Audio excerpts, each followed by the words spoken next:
Hello. Yes, I want to bring you the story that's in the Daily Telegraph. Headline is, "What is going on with the invisible man, Raheem Sterling?" An article by Matt Law in the Telegraph. It was his 31st birthday yesterday.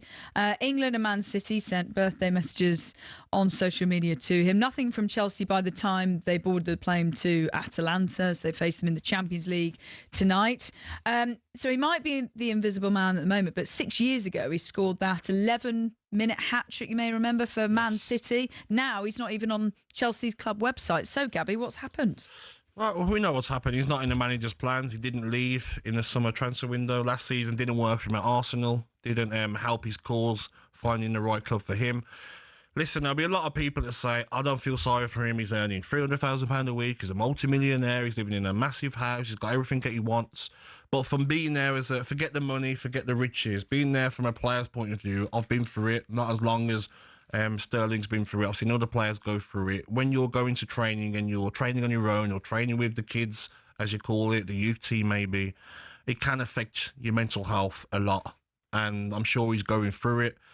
And hopefully for him, I really hope he gets out of Chelsea in January. I don't care where it is. I don't care what league it's in. Go and play some football, Raheem, for your mental health. It's unlikely to be in the Premier League, isn't it? Oh, of course not. I don't think so, no. But wherever it is, Jeff, go abroad. Can you get to the MLS? Can you go to Asia, wherever? Just go and play some football, because you're long time retired. You don't want to look back and say, you know, this is the end of my career, how it's going now.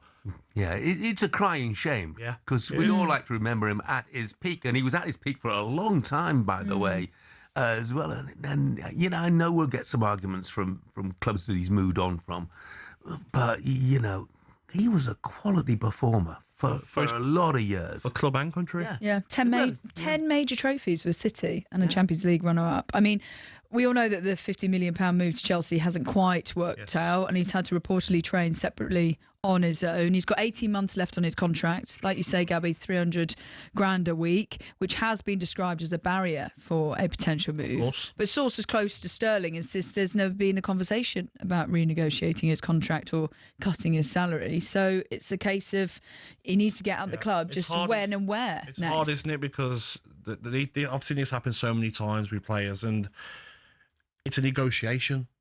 I've got 18 months left. Okay, then, are you going to give me 12 months' money?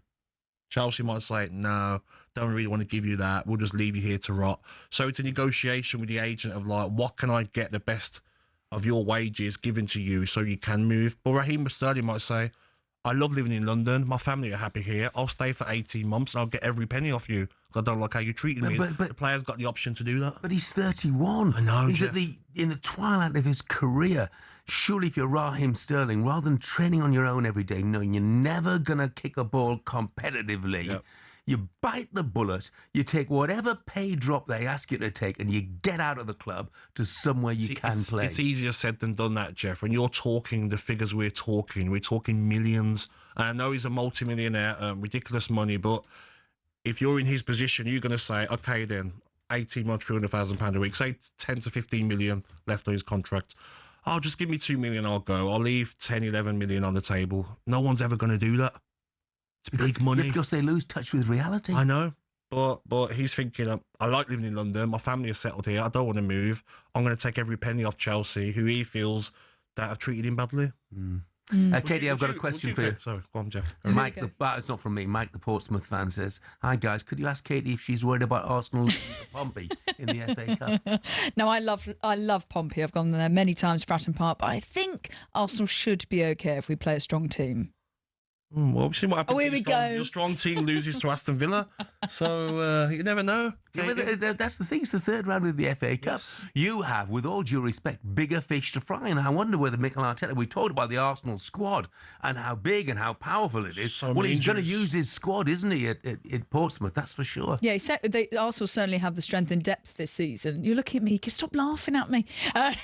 And I tell you what, Fratton Park, what an atmosphere down there when they Come get on, the up for Pompey. it. It's I gonna know be they're struggling bouncing in the league, but you know that's got I played there, Jeff. shock written all over I it. hate you playing there. It's like they're on, the fans are close to the pitch, small old school stadium. That'll be a tough game, but You know, if they play their best team, they've got enough, haven't they? Yeah, they've got enough strength and depth, Gabby. Yeah. It'll be fine. It'll be fine. Yeah. And, you know, Arsenal need to win a trophy. So whether it's the league or the FA Cup, I think Mikel... Whether it's... Whoa.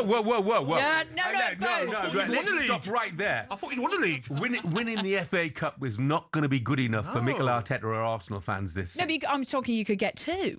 Oh, well, but true. the way you're You get speaking, 2. the way you're speaking is like you've gone from you Arsenal fans that the league's won to now, if we win the league or the FA Cup... No, I didn't say FA Cup or. will I meant help. both, Gabby. Okay. Yeah. Would you like to win the FA Cup and the league?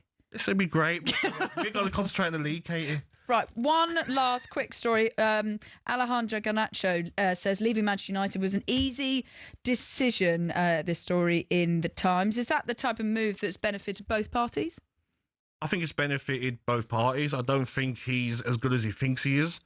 I think in Simon's words, he'd probably called him a little twerp because, you know, he looks like he's got a bit of a chip on his shoulder. I think he's better than he actually is.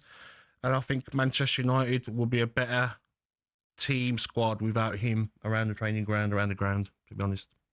Yeah, I mean, look, time will tell what it. You know, he hasn't really done it at Chelsea just yet, but then again, he's had limited opportunities, so we shall see. He's talent, no question about that. Does he have the temperament? We'll find out. Yeah. Katie, thank you very much. Thank you, Katie.